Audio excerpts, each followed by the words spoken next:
사도 바울이 강력하게 저희들 가운데 권면하는 것은 우리가 하나님의 자녀이기 때문에 빛 대신 아버지를 따라서 빛의 열매를 맺으며 살아가야 된다는 것입니다.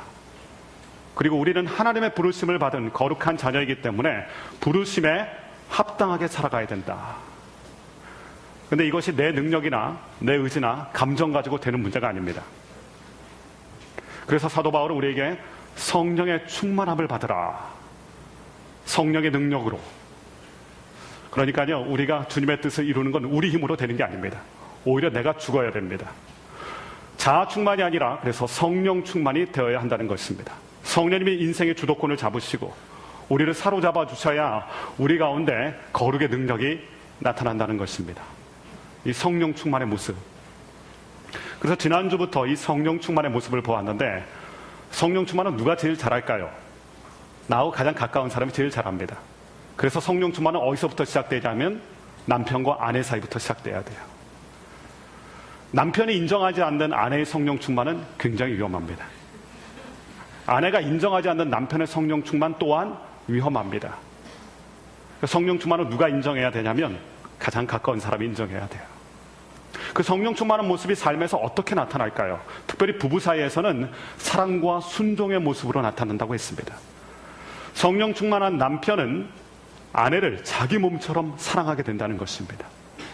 그러니까 성령 충만이 뜬구름 잡는 얘기가 아니에요. 성령 충만은 교회나 기도원에서 있는 모습이 아닙니다. 성령 충만은 갈라디아 말씀처럼 삶의 열매로 나타나게 돼 있어요. 남편은 아내를 자기 몸처럼 사랑해야 된다. 그리고 아내는 남편에 대해서 존경해야 된다. 근데 이 말씀이 재미난 게요, 남편이란 단어, 아내란 단어를 썼어요. 이것은 하나님이 주신 단어입니다. 그러니까 남자, 그 여자가 아니라 나의 남편, 나의 아내. 남편됨에 도리를 다하고 아내됨에 도리를 다해야 된다. 성령 충만한 모습으로 그렇게 부부 사이가 하나님께 아름답게 드려져야 된다. 이게 지난주의 말씀이었죠.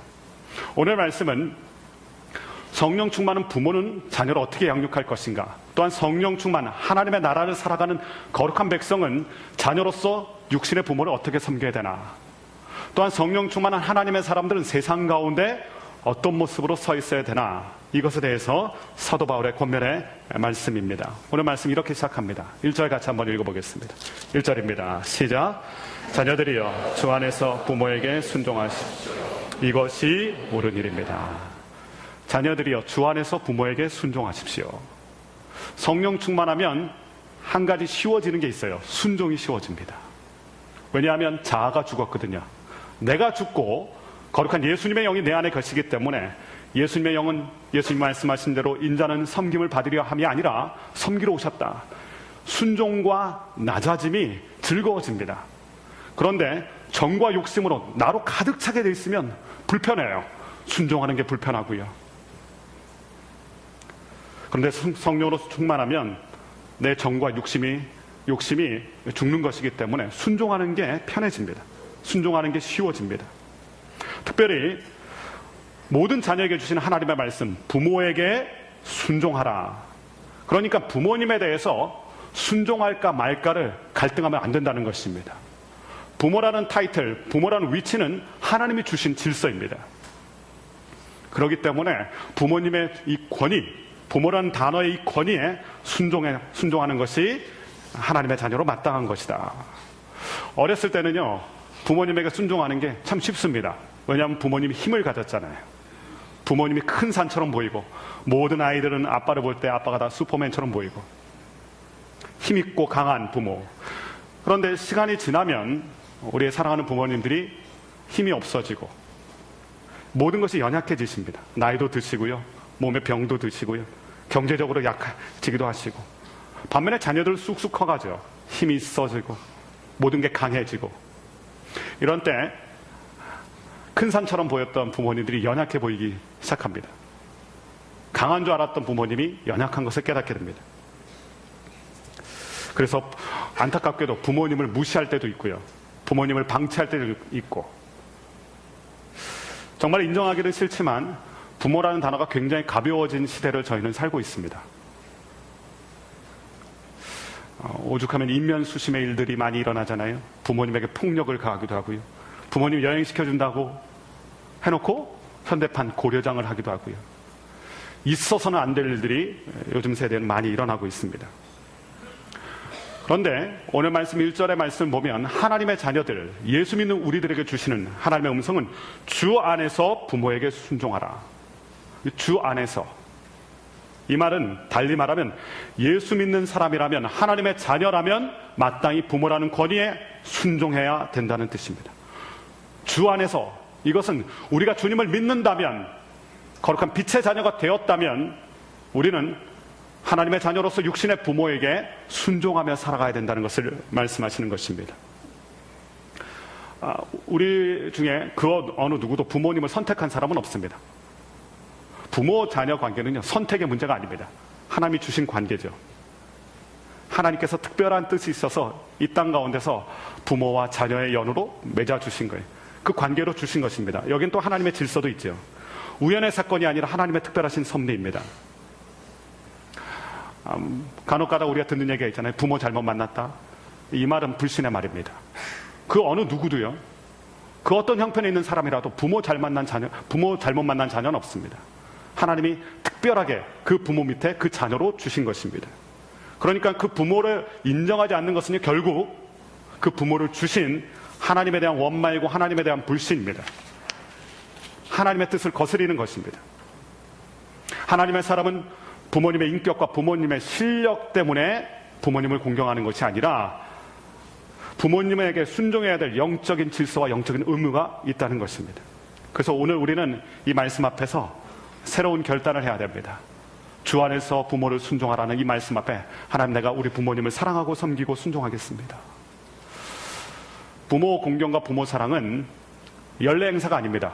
해마다 5월 8일 되면 그 하루만 우리가 부모님을 기억하고 어버이날을 기억해서 부모님에게 잘해드리고 순종하는 게 아니라 늘상의 삶에서, 일상의 삶에서 크리스찬이라면, 하나님을 아버지라고 부르는 사람이라면 부모님에게 순종하는 것이 마땅하다는 것입니다. 이렇게 부모님께 순종하는 것을요, 그 누구보다 하나님이 기뻐하세요. 골로새서 3장 20절 말씀 보시겠습니다. 자막 통해서 같이 한번 말씀 보겠습니다. 골로새서 3장 20절 같이 읽겠습니다. 자녀들이여,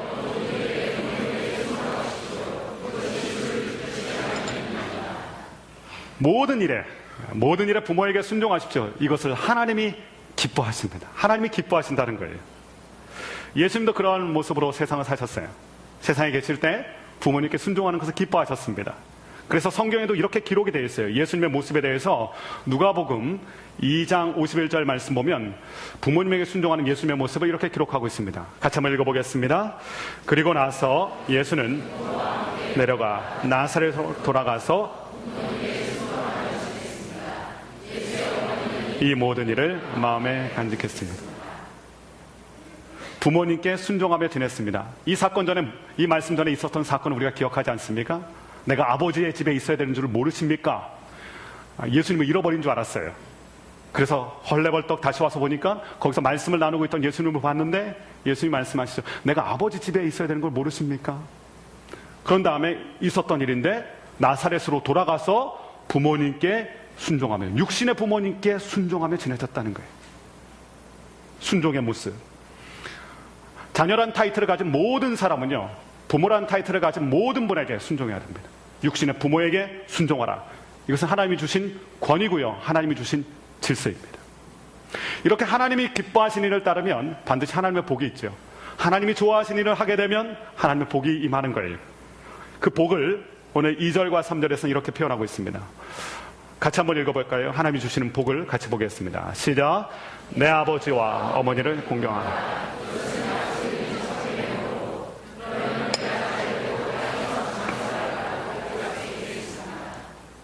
계명, 이것은 우리가 잘 아는 십계명을 얘기하는데, 하나님께서 하나님의 백성이 어떻게 인생을 살아가야 되는지, 어떤 거룩한 삶을 살아가야 되는지를 10가지로 말씀하셨어요.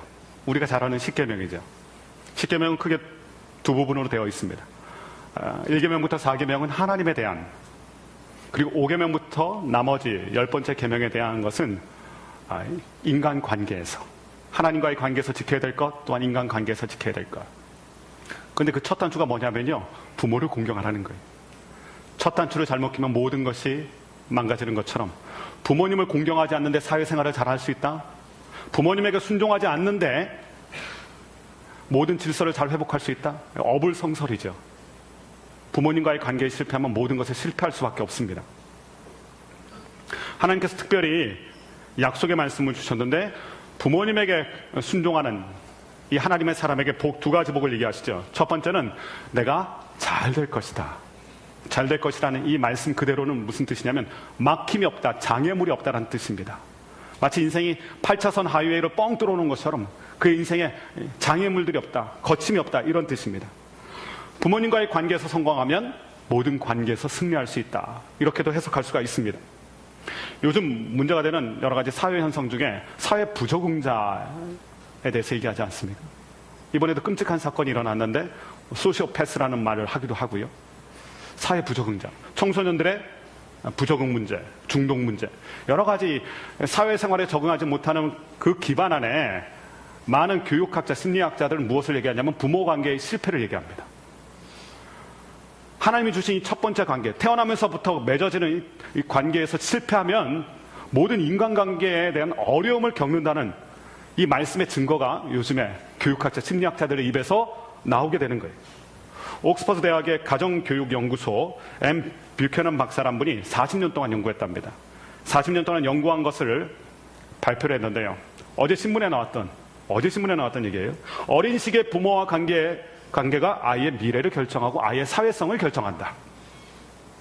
부모님과 자녀와의 관계, 그게 자녀의 미래와 사회성을 결정한다는 거예요. 근데 하나님이 주신 이 질서가 무너지게 되면요, 모든 인간관계도 도미노 현상처럼 무너지게 된다는 것입니다. 잘 돼야 되는데 갈 때마다 막혀요. 그러니까 분노가 나고요, 폭력을 행사하게 되고요. 하나님은 분명히 말씀하십니다. 하나님 주신 질서와 권위를 인정하게 되면, 특별히 육신의 부모에게 순종하게 되면 하나님이 잘 되는 복을 그 자녀에게 허락하신다는 것입니다. 두 번째는 땅에서 장수하리라. 예나 지금이나 저희들의 관심 뭡니까? 무병장수 아닙니까? 오래 살아야지, 병 없이 오래 살아야지. 오래 살기 위해서 음식도 가려두시고요, 웰빙 라이프를 꿈꾸시고 또 건강을 위해서 운동도 많이 하시고. 그런데 뜻밖에도요, 하나님께서는 장수의 비결을 뭐라 말씀하시냐면 부모님에게 순종하라. 부모님에 공경하면 내가 땅에서 잘되고 장수하리라. 땅에서 장수하는 비결을 주님께서는 하나님의 질서 안에 있는 것으로 얘기하세요. 특별히 하나님 주신 육신의 부모를 순종하고 공경하면 잘 될 뿐만 아니라 장수하리라. 우리가 꿈꾸던 바로 그 복을 여기에 숨겨놓으셨다는 거예요. 그리고 4절 말씀 보면 또한 부모님, 성령 충만한 부모님들이 자녀 양육을 어떻게 해야 되는지, 1절부터 3절에서는 자녀들이 부모님에게 어떤 모습으로, 성령 충만한 모습으로 살아가야 되는지에 대해서 이 순종을 얘기하셨고, 저희들이 많이 궁금해하고 늘 숙제로 가지고 있는 자녀 양육에 대해서도 하나님께서 이런 말씀으로 우리에게 주십니다. 4절 말씀 같이 한번 읽어볼까요? 4절입니다. 시작. 아버지들이여,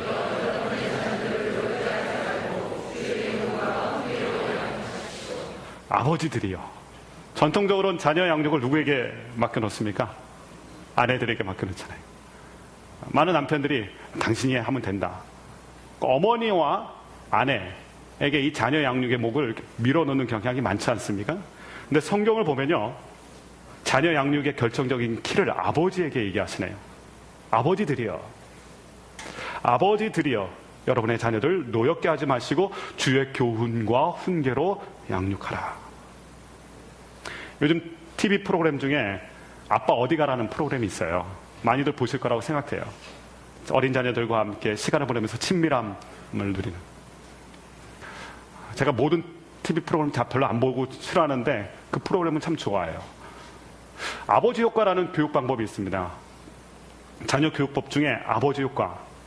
이것은 무슨 뜻이냐면 아버지의 말과 행동과 아버지와의 관계가 자녀의 삶에 결정적인 역할을 한다는 거예요.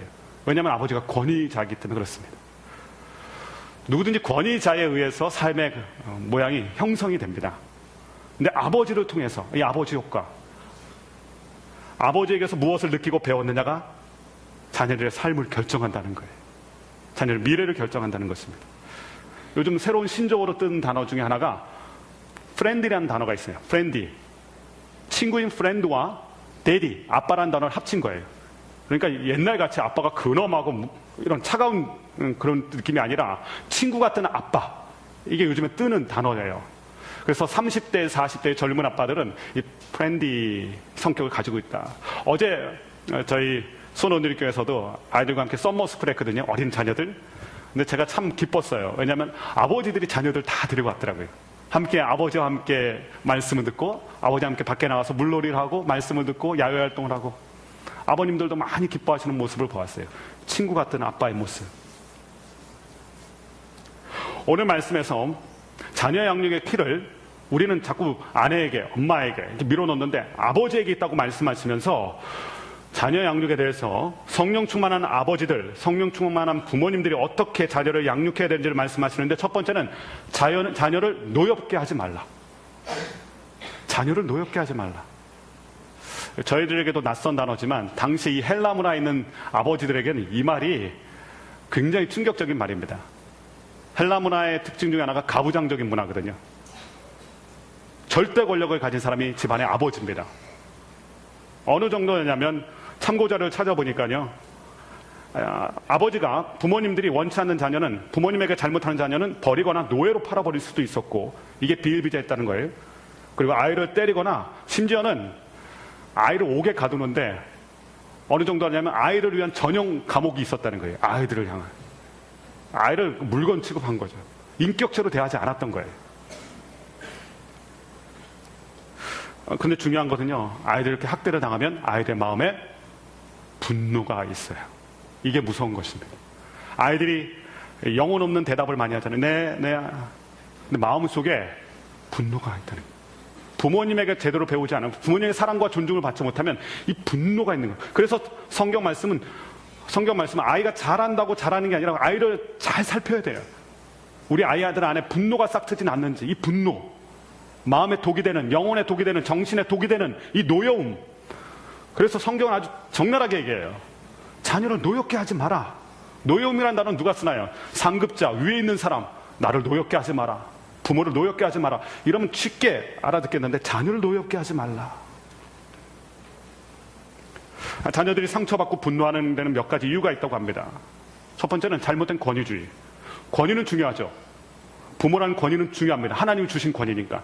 권위에서 질서가 나오기 때문에 권위는 굉장히 중요합니다. 근데 이 권위가 오염돼서 권위주의가 되면 그럼 거기서부터 곤란함이 생긴다는 것입니다. 권위주의. 심지어는 이렇게 얘기하죠. 내 아이인데 내 맘대로도 못하냐? 큰일 날 얘기입니다. 자녀는 하나님이 주신 선물이에요.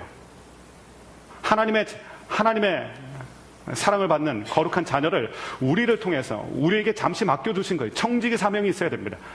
내 아이인데 내 자녀인데 굉장히 위험한 발언이에요. 성령 충만한 부모들은 자녀를 바라볼 때 하나님이 나에게 맡겨주신 것이구나. 하나님의 방법대로, 하나님의 뜻대로, 하나님의 디자인대로 이 아이를 길러야 될 의무를 주신 거예요. 사랑과 존중을 해줘야 되는 것입니다. 또한 자녀들이 상처받고 분노를 느낄 때는 잘못된 사랑을 받아서 그렇답니다. 잘못된 사랑. 부모님은 사랑인 줄 알아요. 이렇게 맞는 게 맞다라고, 이렇게 키우는 게 맞다. 나는 경상도 남자니까 딱딱하게 대해도 된다. 잘못된 사랑법. 그것 때문에 자녀들이 상처를 받는다는 거예요. 과도한 사랑, 빗나간 사랑, 집착의 사랑. 그리고 너무 욕심이 많아요. 부모님들이. 우리 자녀만은 완벽해야 된다.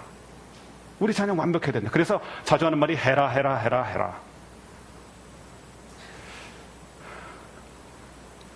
하나님께서 주신 우리 자녀는 사과나무처럼 주셨는데, 사과나무처럼 자라야 되는데, 내가 꿈꾸는 것은 우리 아이가 바나나 나무가 되길 원하는 거예요. 그 사과나무로 잘 자라게 만들었는데 바나나 나무를 키우려니까 사과나무가 상처받는 것이죠. 자, 그렇다면 무엇으로 양육을 해야 될까? 성령 충만한 부모는요, 양육법이 달라요. 주의 교훈과 훈계로 양육하라. 주의 교훈과 나의 생각과 나의 태도가 나의 것으로 아니라 주의 교훈과 훈계로 자녀를 양육해야 하나님의 자녀로 키울 수가 있다는 거예요. 내 철학, 내 방법, 내 감정으로 키우는 게 아니라 분명하게 영적인 매뉴얼을 주시죠. 주의 교훈과 훈계로, 말씀으로 양육하라 이 뜻입니다. 겉으로는 우리가 자녀를 위한다고 말하지만 너무 과도하게 자녀에게 스트레스를 줘요. 자녀의 숨통을 조이는 것입니다. 주님은 분명히 양육하라고 말씀하셨잖아요. 사랑과 존중으로 자녀를 양육해야 돼요. 근데 우리는 우리의 뜻대로 아이를 또 디자인해요. 규격에 맞춰서 이렇게 돼야 된다. 너는 이런 인물이 돼야 된다. 양육을 해야 되는데 사육을 시키는 거예요. 주의 교훈과 훈계로 양육하라. 흔히들 자녀 교육에는 왕도가 없다는 얘기를 많이 하십니다. 참 어렵다는 뜻이겠죠. 근데 크리스찬에게는 달라요. 하나님께서 주시는 영적인 매뉴얼이 있는데 주의 교훈과 훈계로 양육하라. 믿음의 본을 보여서 믿음의 사람으로, 말씀의 사람으로, 성령의 사람으로 그렇게 우리 아이들을 양육해야 된다는 거예요. 주의 교훈과 훈계는 한마디로 말하면 주님의 거룩한 사랑이에요. 제자들에게 끊임없이 사랑하시고 제자를 용서하셨던 주님처럼 끊임없이 용서하고 끊임없이 받아주고 끊임없이 사랑하고. 지난주 서점에서 책을 보다가 제 눈에 쏙 들어온 책 제목이 하나 있었어요. 성경 먹이는 엄마. 성경 먹이는 엄마라는 책 제목이 있더라고요. 제가 그 책을 보지는 않았습니다. 근데 책 제목만 봐도 은혜가 되더라고요. 아, 이렇게 키워야 되겠구나. 성경 먹이는 주님의 교훈과 훈계로 우리의 자녀를 먹여야 되겠구나. 영적인 만나부터 먹여야 되겠구나. 우리 자녀들한테 뭔가 해주고 싶은 부모님의 마음은 끝이 없는 것 같아요. 이것도 하고 저것도 배우고 이것도 배우고 계속해서 아이들. 저희 자녀들도 있기 때문에 자녀들 얘기를, 친구들 얘기를 듣는데 하루에 학원을 7개, 8개 다니는 아이들이 많아요. 다 이거 해라 저거 해라. 너는 이래야 된다 저래야 된다. 우리가 자녀들에게 주어야 될 것은요, 사랑으로 남겨야 될 것은요, 유산과 통장이나 이런 게 아닙니다. 믿음을 남겨줘야 돼요. 아브라함의 하나님이 이삭의 하나님 된 것처럼, 이삭의 하나님이 야곱의 하나님이 된 것처럼. 에서의 하나님이 되지 못했어요. 에서는 실패한 것이죠. 우리 아이들이 믿음에 실패하지 않도록 그렇게 우리가 주의 교훈과 주의 훈계로 양육을 해야 되는 거예요. 근데 특별히 여기서 주의해야 될 게 있어요. 말로 하면 안 됩니다. 삶으로 가르치는 것만 남는다는 그 말처럼 우리의 삶이, 부모님의 영적인 삶이 아이들에게 교과서가 돼야 돼요. 주의 교훈과 훈계로 양육해야 된다. 내가 그 샘플이 돼야 됩니다. 부모님이 그 샘플이 돼야 돼요. 다윗이 거룩한 예배자로 하나님을 마음에 합한 자로 그의 삶이 영적인 교본이 된 것처럼, 그래서 솔로몬이 거룩한 영광을, 하나님의 영광을 체험했던 것처럼. 그런데 문제는 뭐였어요? 솔로몬에서 그 아들 르호보암으로 넘어갈 때 르호보암에서 실패하고 맙니다. 왜 그랬을까요? 솔로몬은 말로 교육했어요. 말로. 솔로몬은 엄청난 지혜로 많은 것을 쓰지 않았습니까? 근데 쓰기만 했지 삶이 없었어요. 삶은 온통 우상 숭배하는 모습, 이방 여인을 취한 모습. 그러니까 그 아들이 그대로 본받습니다. 솔로몬의 잠언, 솔로몬의 이 기가 막힌 글을 통해서 감동받지 못하고 솔로몬의 삶을 그대로 본받았어요. 나라가 두 쪽이 나고 맙니다. 멸망길로 가고 말아요. 우리가 주의 교훈과 훈계로 양육할 때 특별히 크리스찬 부모는요, 우리의 삶이 교과서가 돼야 됩니다. 삶으로 보여주고, 예배를 보여주고, 기도하는 모습을 보여주고. 김효선 목사님이 그 글을 썼는데, 김효선 목사님의 간증을 들어보니까 그런 내용이 있더라고요. 시카고에서 공부하실 때, 박사과정 공부하는데 엄하기만 했던 그 아버님이, 김정한 목사님이 오셨는데 한 번도 보지 못했던 아버지의 모습을 한번 봤는데 자기는 지쳐서 공부하다 쓰러져 잠드는데 아버님이 그 김효선 목사님 깰까봐 화장실에 들어가서 김정한 목사님 무릎 꿇고 자녀를 위해서, 아들을 위해서 기도하는 모습을 이 목사님이, 김효선 목사님 보게 된 거예요. 아, 아버지가 나를 이토록 사랑하시는구나. 나를 위해서 그렇게 눈물로 하나님께 기도하시는구나. 그때 큰 감동을 받아서 아버님에 대한 모든 태도와 생각을 달리하게 됐다는 거예요. 기도하는 아버님의 모습을 본 순간. 주의 교훈과 훈계로 양육한다는 것은 바로 이것입니다. 우리의 삶이 자녀들에게 거울이 되고 교과서가 된다는 것을 기억해야 된다는 거예요. 이렇게 성령 충만한 부모는 자녀를 양육할 때 세상의 트렌드, 세상의 방법이 아니라 진리의 말씀으로, 하나님의 말씀으로, 성경적인 가치관으로 자녀를 양육한다는 거예요. 이게 성령 충만한 부모의 모습이요, 또한 성령 충만한 자녀의 모습이에요. 자, 그리고 두 번째 파트인 5절부터 9절 말씀 보면 성령 충만한 하나님의 사람들이 세상에서 살아가잖아요. 모든 관계 속에서 살아가게 되는데 그때 어떤 모습으로 살아가야 되는지 말씀해 주시는데 5절 말씀, 6절 말씀, 7절 같이 한번 쭉 읽어보겠습니다. 5절부터 7절까지 같이 읽겠습니다. 시작. 종들이여 두려움과 떨림과 성실한 마음으로 주께 하듯 하십시오. 즐겁게 하는 사람들처럼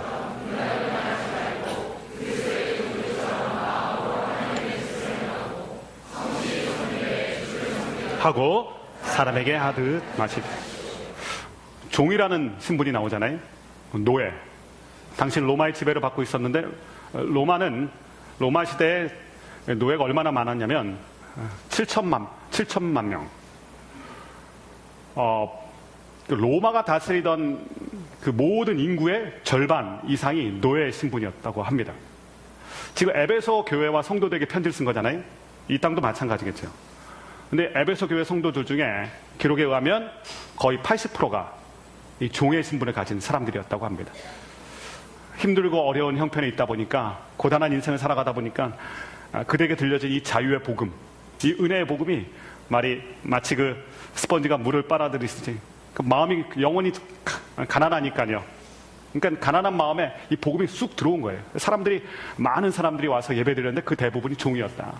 우리나라에도 초기에 복음이 들어왔을 때 양반님들이 먼저 막 예수님 믿은 게 아니라 어려운 삶을 살아가고 있던 평민들과 하층민들이 먼저 예수님 믿지 않았습니까? 뭐 그런 거랑 비슷한 거겠죠.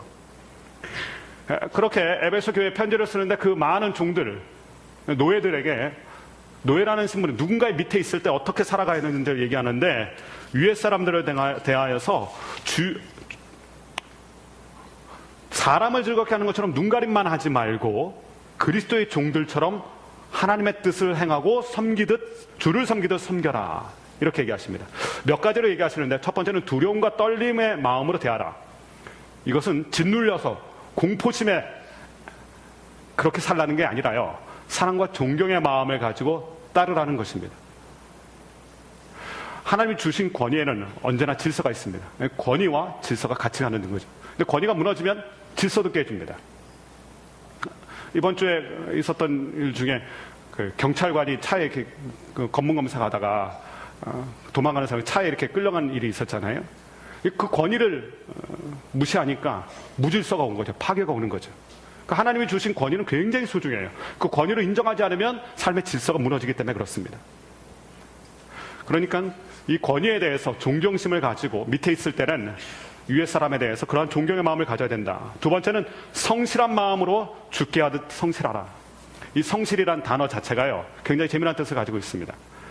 이 성실이란 단어가 왁스를 칠하지 않았다는 뜻이래요. 왁스를 칠하지 않았다.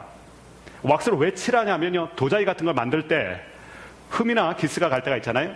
그러면 눈가림을 하기 위해서 이렇게 왁스칠을 하는 거예요.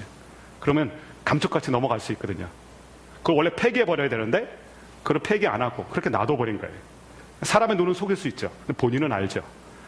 근데 성실과 불성실이 그거라는 거예요. 불성실한 것은 눈가림을 하는 거예요. 그래서 오늘 말씀에도 눈가림이라는 단어가 나오죠. 사람을 즐겁게 하는, 우리가 립 서비스 하는 것처럼 아이 서비스를 하는 거예요. 그렇게 살지 말아라. 성령 충만한 사람은 삶의 태도가 있는데요, 순종과 이 정직과 성실의 모습이 나타나게 돼 있어요. 그래서 오늘 말씀 보면 그리스도의 종들처럼 KS 마크를 보면 누구라도 안심하죠. 아, 이거 써도 되는 거구나, 안전하겠구나, 문제가 없겠구나. 그런 것처럼 하나님의 사람이라면, 그리스도인이라면, 크리스찬으로 살아간다면 믿고 쓰고 안심하고 쓸 수 있는 것처럼 그 정도 돼야 된다는 것입니다. 부도가 나면 안 된다는 거예요. 남들 다 하는데 세상 사는 것이 다 그렇지 뭐, 이렇게 해서는 안 된다는 것입니다. 정직하고 성실하게 하나님의 사람, 성령의 사람은 삶 가운데도 모든 것을 주께 대하듯이, 하나님께 대하듯이, 하나님 앞에서 있는 것처럼 그렇게 정직과 성실로 일해야 한다. 우린 요셉의 이야기를 잘 압니다. 요셉이 가나안 땅에서 팔려올 때는 너무나 비극적이었어요. 인생의 바닥을 쳤습니다. 사랑하는 형제들에게 팔렸습니다. 그 정도 되면 자포자기의 마음이 들겠죠. 인생 살아서 뭐하나. 거기다 물설고 날설은 그 땅에서. 그런데 요셉이 보여준 것은요, 정직하고 성실하고, 그래서 인정받지 않습니까? 보디발의 인정을 받아서 가정총무, 그 집안을 책임지는, 팔려온 노예에서 누가 노예를 신뢰하겠어요? 누가 이 사람을 신뢰하겠어요? 근데 그 사람의 삶을 보니까 요셉이 정직과 성실로 인정을 받습니다. 억울한 누명 가운데 감옥에도 들어가요. 근데 감옥에서도 똑같았어요. 정직과 성실함으로 간수장의 인정을 받아서 그 감옥에 관한 모든 일을 갖다 치리하는, 다스리는 그 삶을 살 수 있었던 한 가지 비결이 뭐냐면 하나님 앞에서 살았기 때문에 그렇습니다. 코람데오라고 그러죠. 이것을 코람데오. 죽게 하듯 한 거예요. 내가 지금 억울한 일을 당하고 인생이 이렇게 코너로 몰렸지만 그러나 내가 하나님의 사람이기 때문에 하나님이 내 인생을 보고 계시기 때문에 하나님 앞에서 하나님이 보고 계시기 때문에 그렇게 살아야 된다. 이렇게 성실하게 살아가는 사람은 반드시 세상에 감동을 주고 세상을 변화시킬 능력을 갖게 돼요. 로마가 뒤집혔던 것은요, 크리스찬 때문에 그렇습니다. 로마의 화려한 문화가 로마의 지탱이 아니에요. 그 로마를 갖다 한번 뒤집었던 것이 이 크리스찬의 삶이었습니다. 정직과 성실의 삶. 하나님이 이렇게 되기를 원하세요. 거짓과 허세가 가득 찬 이 세상에서 크리스찬은, 기독교인은, 하나님의 자녀는 보증수가 되는, 믿을만하다, 사랑스럽다, 인정할 만하다, 믿고 맡길 수 있다. 그래서 오늘 말씀에 성령 충만한 하나님의 사람은 누군가의 밑에 있을 때 주를 섬기듯이, 주님을 섬기듯이 그렇게 해야 됩니다. 자꾸 사람을 인식하게 되면요, 사람의 눈을 생각하게 되면 장기가 늘어요. 근데 하나님을 생각하면 정직해져요. 이것을 내가 사람들 앞에 어떤 업적으로 들려고 그러면 포장을 하게 돼 있어요. 근데 하나님이 보시고 계시다는 것을 믿게 되면 정직하게 돼 있어요. 그래서 하나님 앞에서 주를 향하듯, 주를 섬기듯 계속해서 반복되는 게 이거잖아요. 죽게 하듯, 주를 섬기듯 주님이 보고 계시기 때문에 이런 말씀이 계속해서 나오는 것입니다. 8절을 보십시오. 그런 인생에게 주시는 주님의 말씀인데 8절 같이 한번 읽어보겠습니다. 시작. 이는 종이된 자 주께로부터 다시 이것을, 이 말씀이 중요하죠. 주께로부터 다시 이것을 받을 줄을 알기 때문이다. 주님이 보고 계시다는 것을 알고 있고, 주님이 알고 계시다는 것을 알고 있고, 사람에게 눈가림하는 것이 아니라 내 인생을 주님이 불꽃 같은 눈동자로 보고 계신다는 것, 내 삶을 주님이 보고 계신다는 것, 그리고 내가 그렇게 행하는 대로 주님이 나에게 돌려주실 걸 알기 때문에 누구 앞에 서든지 어디서든지 정직과 성실로 주를 대하듯 주를 섬기듯 그렇게 살아간다는 것입니다. 그것이 우리의 모습이 되어야 한다는 것입니다. 세상이 우리를 통하여 감동을 받을 수 있도록, 세상이 우리를 보고 깨달을 수 있도록, 저렇게 사는 것이 맞는 것이구나, 저렇게 사는 것이 거룩한 삶이구나 보여줄 수 있어야 된다는 것입니다. 그리고 오늘 마지막 절은요, 주인이 내가 위에 있을 때, 내가 힘을 가졌을 때 어떻게 살아야 되는지를 또 말씀하시는데, 오늘 마지막 절 9절의 말씀입니다. 같이 한번 읽어보겠습니다. 시작. 주인들이여 내게 그와 같이 행하시지, 그리고 함께 여러분의 외모로 판단하시지 않기 때문입니다. 아멘. 위에 있을 때는요, 힘을 가지면 그 힘을 오용하고 남용할 수 있습니다. 힘을 가졌을 때 조심해야 되죠. 힘은 강해요.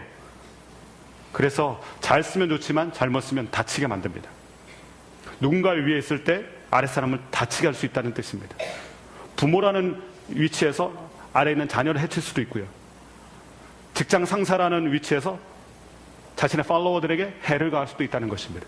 위치는 힘이 있으니까요. 근데 우리가 이렇게 힘 있는 자리에 있을 때, 높은 위치에 있을 때 어떻게 해야 되는지를 오늘 말씀하시는데요, 한마디로 힘은 섬기라고 주신 거예요. 주님이 섬기라고. 힘이 좀 있는 사람들이 아랫사람을 무시하고 누르는 것은 하나님의 사람으로서는 금지되는 것입니다. 예수님은 스승이셨고, 예수님은 주인이셨고, 예수님 메시아셨는데 오히려 제자들의 발을 씻기셨어요. 그러면서 말씀하시길, 너희도 내가 이렇게 본을 보였으니 너희도 이렇게 살아야 된다라고 말씀하셨습니다. 힘을 어떻게 써야 되는지를 보여주신 거예요. 위치, 위에 있는 위치로 무엇을 해야 되는지를 보여주신 것입니다. 골로새서 4장 1절의 말씀엔 또 이런 말씀이 기록되어 있습니다. 골로새서 4장 1절 같이 한번 읽어볼까요? 시작. 주인들이여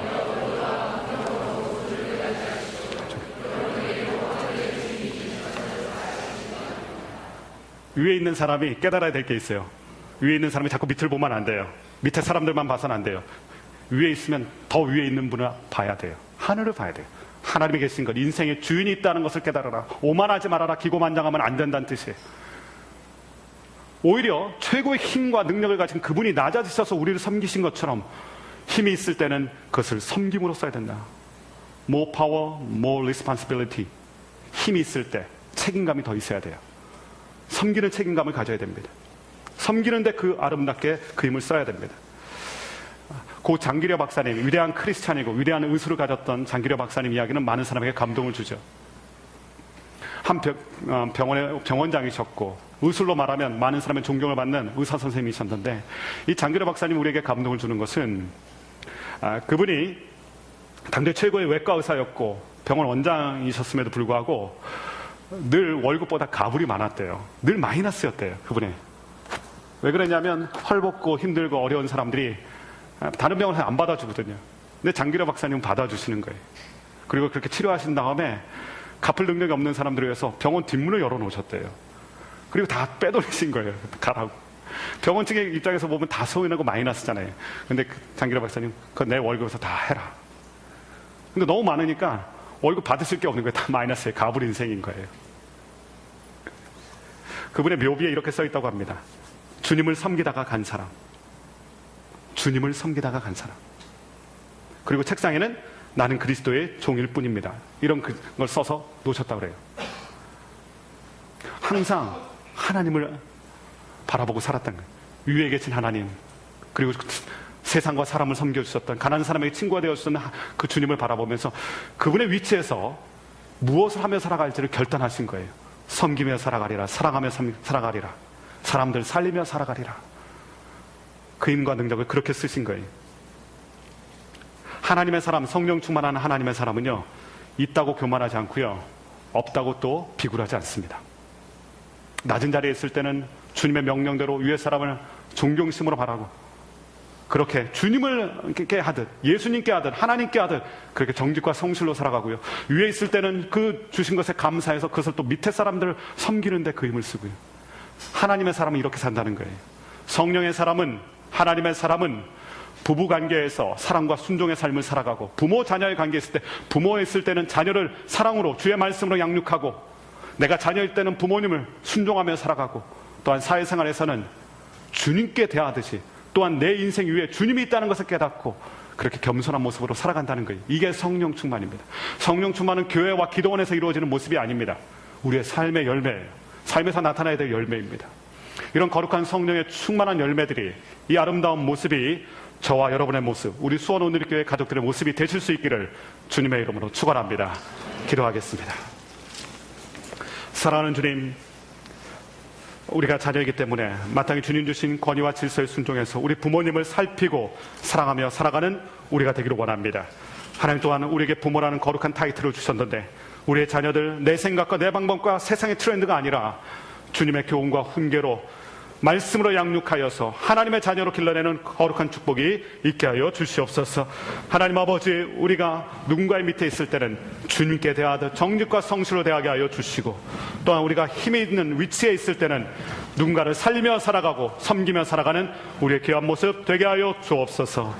날로 성령 충만한 모습, 하나님 닮은 모습으로 우리 모두가 살게 하여 주옵소서. 예수님의 이름으로 감사드리며 기도하였습니다. 아멘.